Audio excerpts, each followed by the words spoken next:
and Shawnee people on whose ancestral homelands and resources Indiana University was built. And I'd like to say Black Lives Matter and honor the people who have been and recognize the people who have been murdered, including George Floyd, Ahmaud Arbery, Breonna Taylor, and the lack of justice, and recognize that so many student organizations have spent their summers fighting for justice, and I want to thank them for their hard work. Okay, so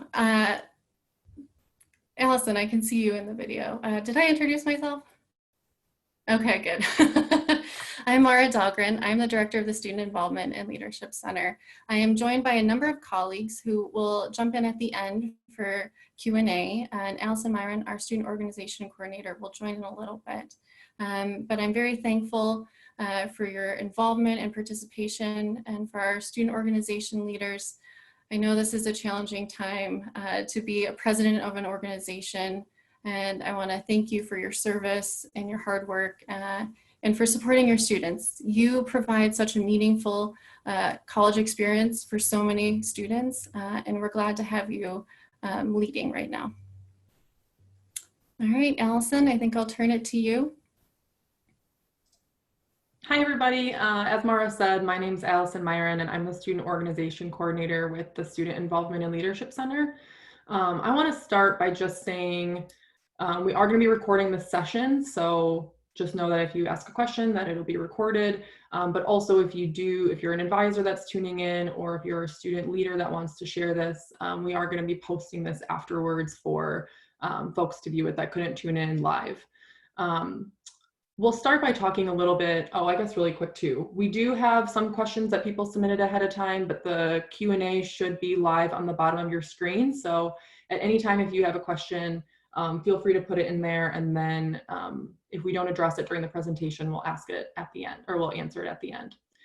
So to start, I want to talk a little bit about our fall priorities. So first and foremost, we are committed to still creating a co-curricular environment for students and student organizations to build community. So we know that in a virtual setting that is going to look a little bit differently, but we also know that a big reason why students come to college and what they look back on so positively is the work that student organizations do. And because of that, we want to make sure that we can stay on campus for as long as possible. And so we can do that by maintaining safe environments and following the policies and the guidances.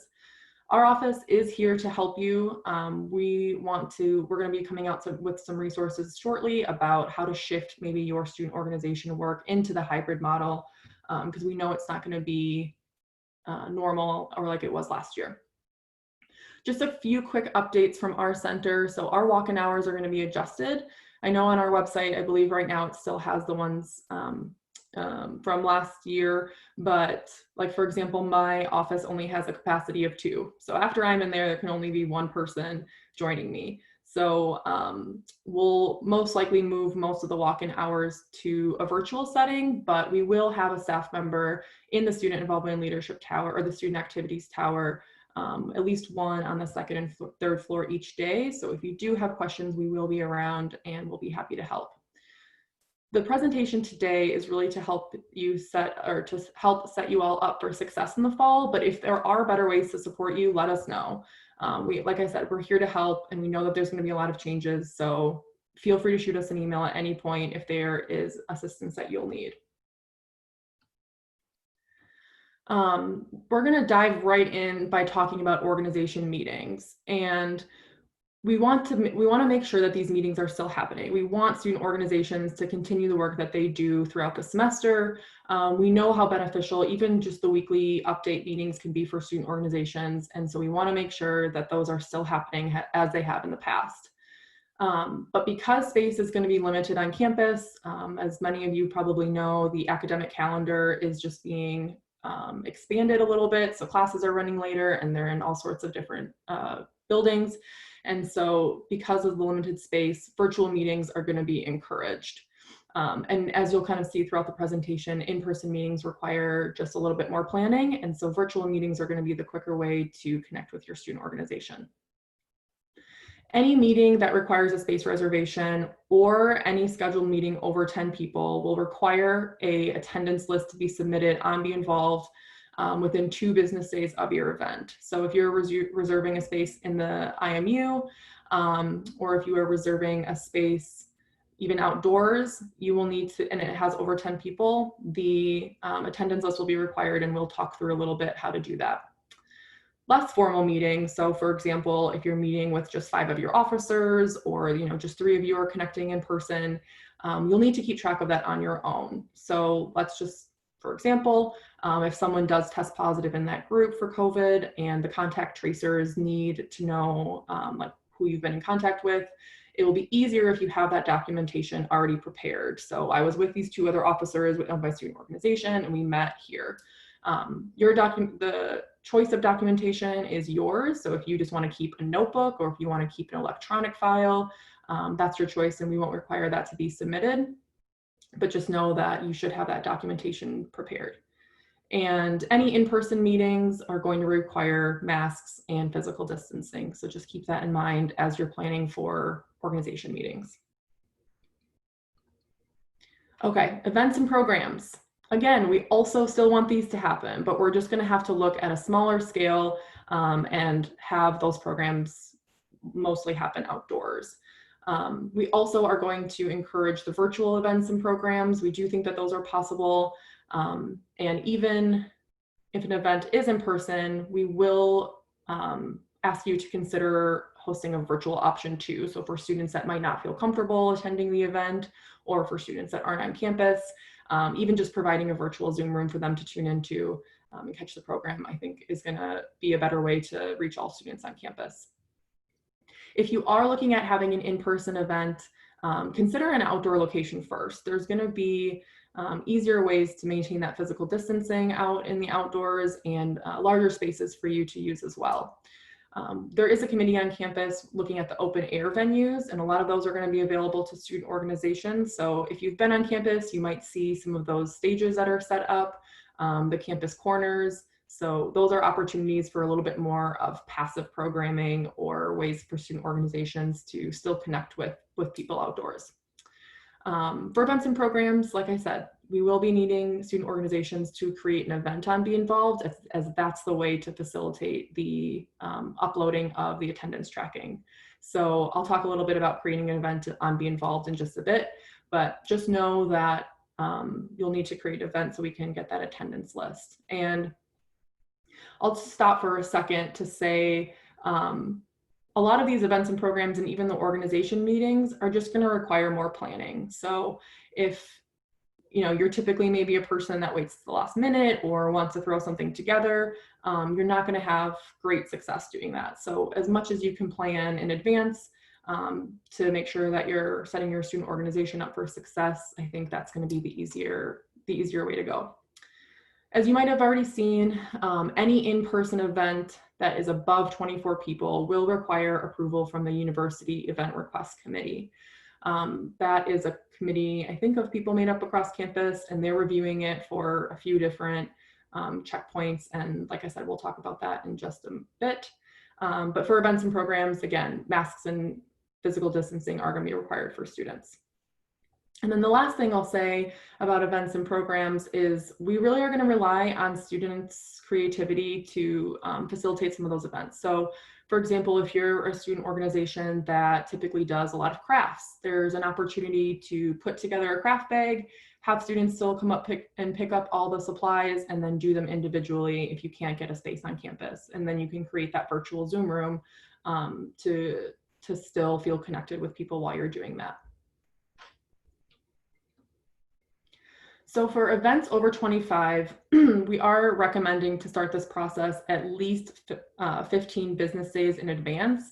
I would start it even earlier, because that just gives you enough time to plan for a virtual option if it doesn't get approved, but also to plan for the in-person event if it does. This is a multi-step approval process. As I mentioned, there's a few different people that are going to be looking at the information that you submit. On the right-hand side here is just a screenshot of the form. So this will just give you an idea of what they will ask you if you are putting in the request for events over 25. So you'll need sanitation protocols, you'll need the contact tracing, which is what we've already talked about is going to be collected through beINvolved, entry and dismissal procedures, and then also screening protocols for if you are planning on bringing anyone in. The full form is online and we can share that link, but this is just kind of to introduce you to at least some of the safety procedures that the committee is going to ask you to submit. Okay, so creating events on beINvolved, we are going to come out with a resource pretty shortly here to walk you through the process in its entirety, but this is just to give you kind of a quick glimpse at how to do that. So this could be either internal, as you can see where the red box is on the screenshot. You can change the event visibility. So you could have it just be internal to your organization if you just want it to be people on your roster, or you could have it visible to all of campus. And so you can change to people that have access to beINvolved. And then by creating an event, this will also allow us to do the attendance tracking because the attendance list can be uploaded right to the event.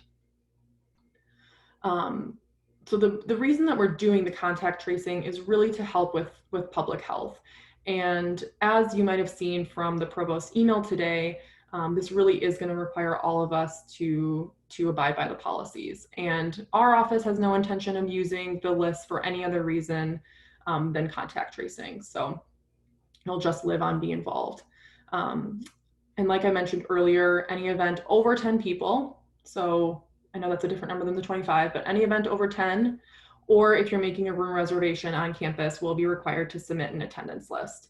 And you can kind of see here, again, we will be coming out with a resource to walk you through how to record the attendance, but there are a few different options for you in how to do that. On the bottom, if you see that attendance URL link, you can send that link to the 15 people that come to your event. And if they select it, then if they click on the URL, then it'll log them as attended to the event. Or you can track it yourself manually. You could keep it in an Excel sheet, and then the Excel sheet can be uploaded right with the track attendance. Or you can invite people on beINvolved and they can hit attended. So there are a few different ways to do that. Like I said, you don't need to know immediately how to. We will walk you through the process, but just know that you'll have some autonomy over how you choose to track attendance. Okay, for our groups that have physical or musical activity involved, any group that's under 25, physical distancing should be at least 15 feet apart. So if you're engaging in the physical and musical activity, you're going to need some increased distancing, and that's just because of the physical exertion or the increased breathing that might cause or might be an effect of the activity. And then if you are doing either physical or musical activity inside, masks will need to be worn for the entire time. So tabling across campus. The outside tabling is going to be the same as it always has been in terms of reserving space through the reservation process. On our plan and event tab, you can still reserve outdoor space for tabling.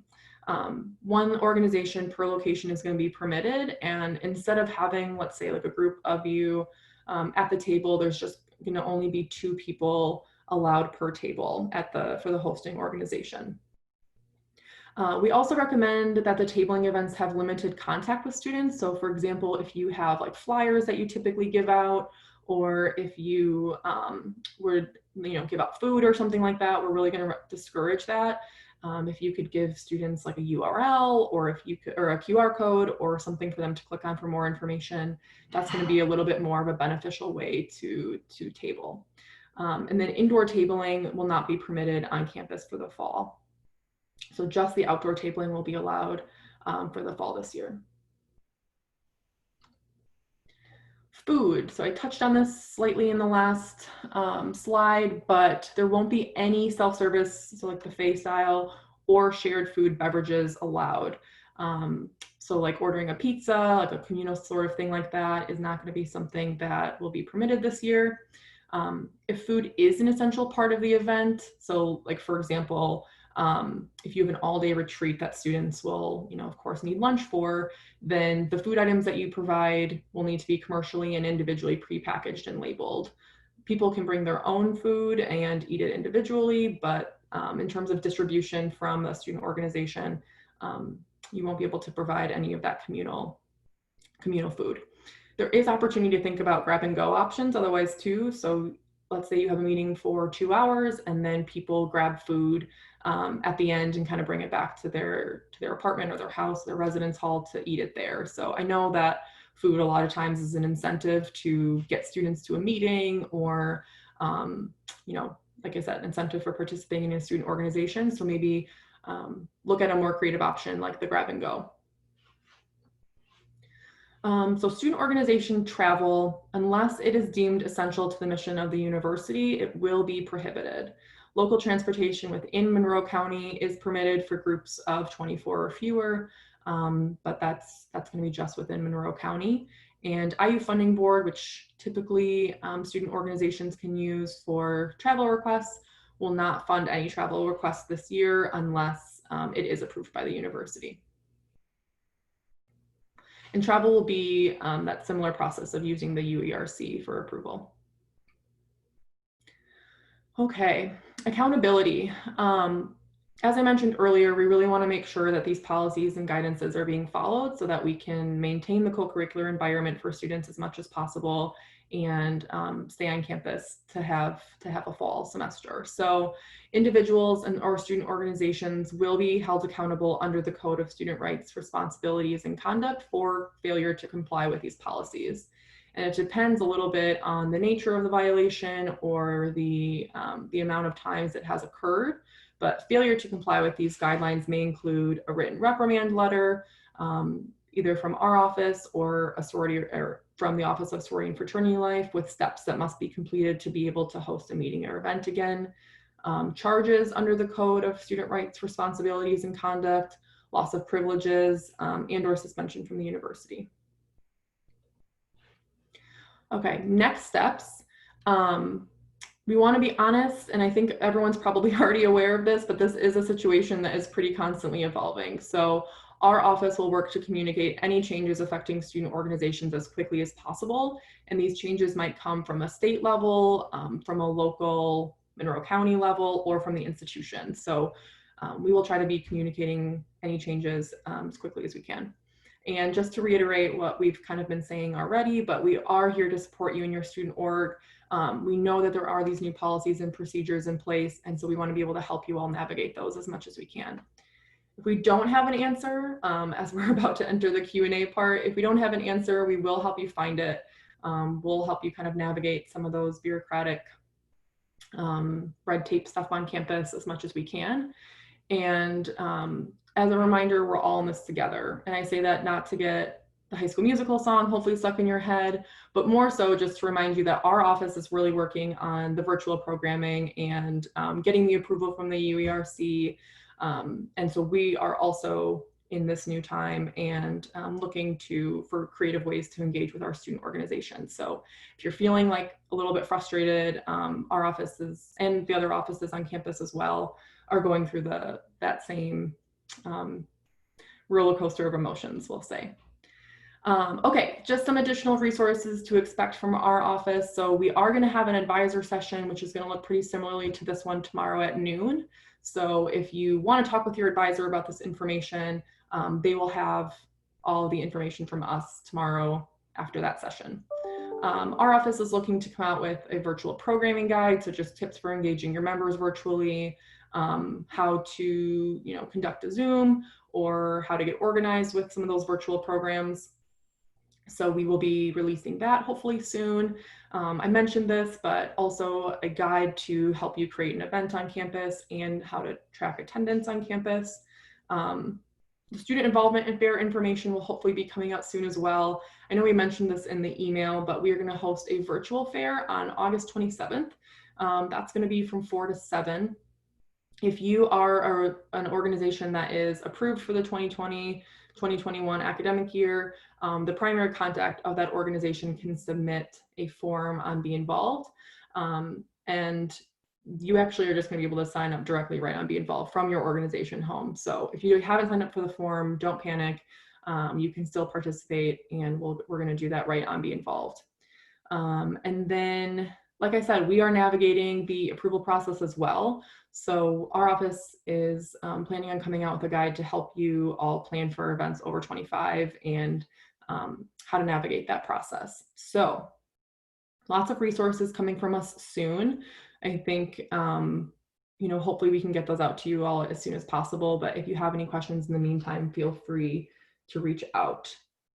And now we have time for questions. So Mara, do you want to start off by asking the ones that were submitted ahead of time? Yeah, thank you. How can student organizations sign up to participate for the Student Involvement Fair? And do they need to be registered on beINvolved or any other channel to do so? Yes, so you will need to be registered on beINvolved. Our office will be freezing any organization that hasn't been approved for the 2020-2021 academic year next week. And so any active organizations will be able to participate. So we will be coming out with more information on how to sign up soon and just some general tips maybe for how to do a virtual involvement fair, how to organize that a little bit more. And so hopefully we're going to be coming out with that by the end of the week. But mark your calendars for August 27th from 4 to 7. And then it will take place right on beINvolved. So if you go to your organization home, there might already be a button there to hit sign up for the fair. And you can do it right through that link. All right, another question we had, will student organizations be able to access their rooms in the IMU tower? Yes, so the IMU tower office spaces are going to have adjusted capacity. So if, Mara, do you know if it's just posted on their door? Like that's how it was for my office, is this room has a capacity of 2, but the spaces will have adjusted capacity, but you'll still be able to access it. Yep, that's correct. Where will we be able to table, and how will we be able to get approved for tabling sessions? I think you may have answered that a little bit. Yeah, so tabling is going to be the same process as it has been in the past, where you'll need to reserve the outdoor spaces on campus.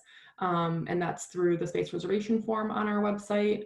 But just as a reminder, the indoor tabling will not be permitted, and just outdoor tabling for the fall.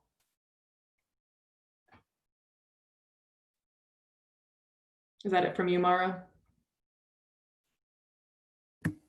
Sorry, I was muted and challenged to unmute it. Okay. Could you go over details on the involvement fair? How do students sign up? How do we meet other students? Will it be held on Zoom? So yes, I can go over that a little bit. Like I said, we are going to come out with some more instructions soon.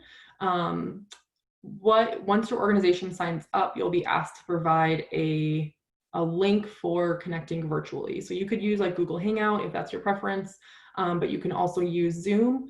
We will recommend that you use your IU Zoom account, because then you'll be able to have up to 300 people on the call. And so you'll be asked to put in the Zoom link. And once you do that, and the event goes live, then students will be able to select an organization right from the screen. So they'll see, for example, like IU student government and a short summary, and then there will be an opportunity for them to hit like join or connect. And once they do that, they'll be connected to the Zoom room or the Google Hangout, whatever it is that you provided, and you'll be able to talk to them right on the spot, just like you do on the in-person fair. So like I said, we are going to come out with some guidance just for how to structure that. Like we're going to recommend that you have someone to kind of moderate the Zoom room. So you could put students into a breakout room with some of your other organization members to kind of allow for a more individualized experience. But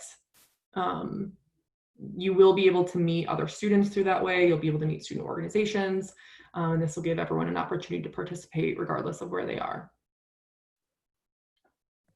All right, I have another question on the virtual fair.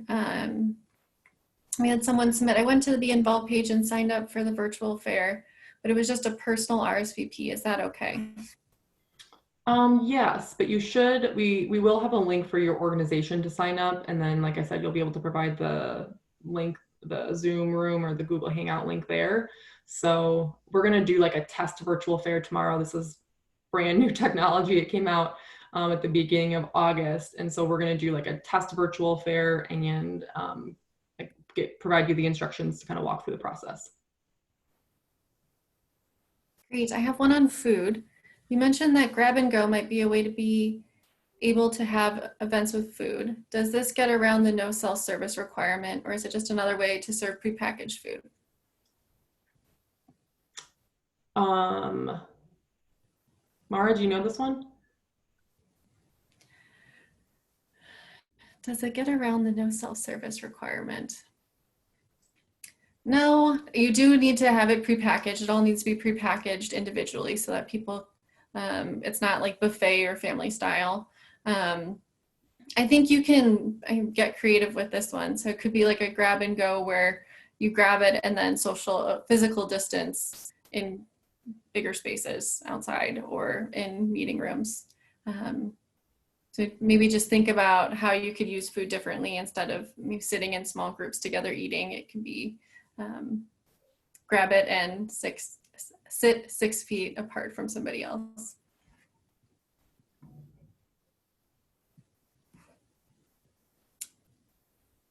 Okay, how do we attend the virtual fair?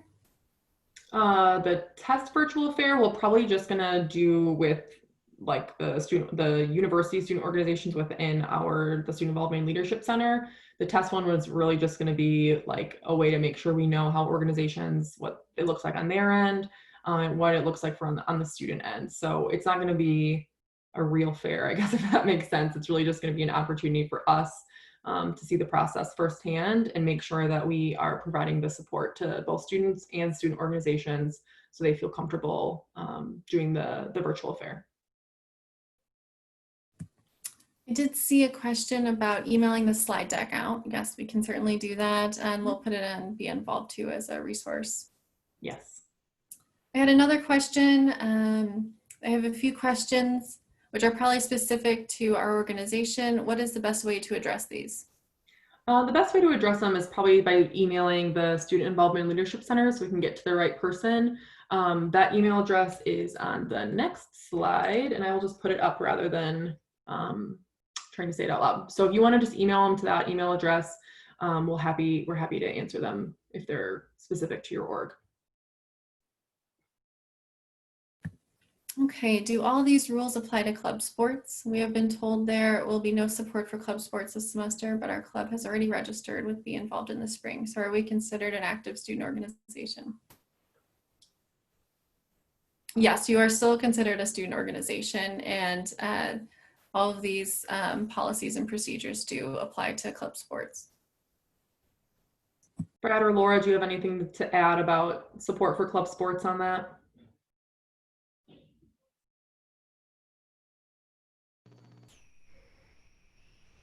The only thing I was going to add is that the no support comes from the Club Sport Federation. So you all are still self-governed student organizations. That doesn't change at all. So all of these rules are still going to apply.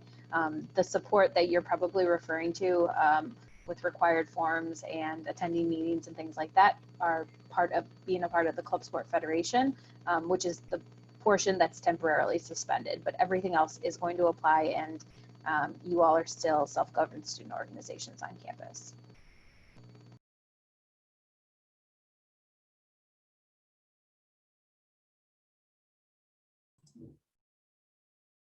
Are there any other final questions for us?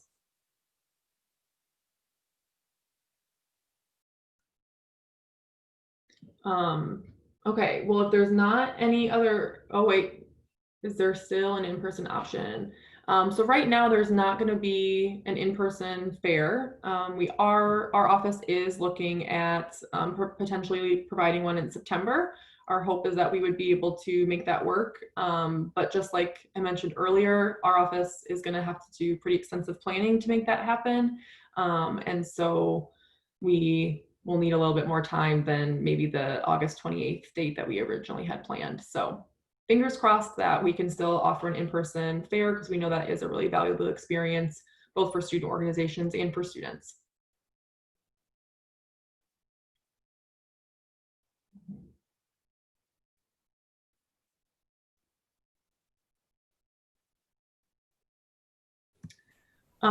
Yes, for the question about how you do not have access to the form, if you did already submit a registration for the fair back in like April or May when you were registered, then you won't be able to submit a duplicate registration. And since only the primary contact has access to the form, you might have a duplicate registration. So if you do have questions, you can reach out to our office and we can double check for you. But if you already submitted a form, that is why you're getting that message.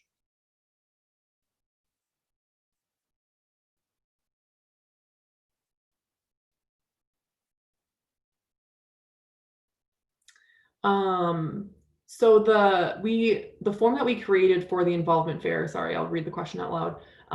Have all applications for fairs been approved? The one for my organization still says pending. They all will say pending. The form that we created was for the in-person fair, and then typically what we do is we use that list to distribute the communication afterwards. So I don't know if we ever actually hit approve. I think it usually will just say pending.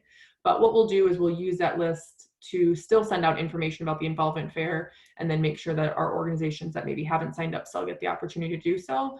But just because it says pending doesn't mean you can't participate or won't participate. Our office will still use that form information to send out additional information about the virtual fair.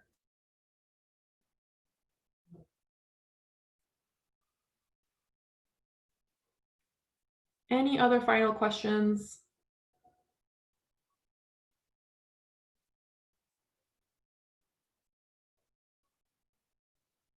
Well, in closing then, what I'll just say, and I know I've said this a handful of times, but I want to be really clear that our office empathizes with student organizations, with student leaders who are trying to navigate these new policies, and we really want to provide the best support that we can. So if you have questions, feel free to reach out to us.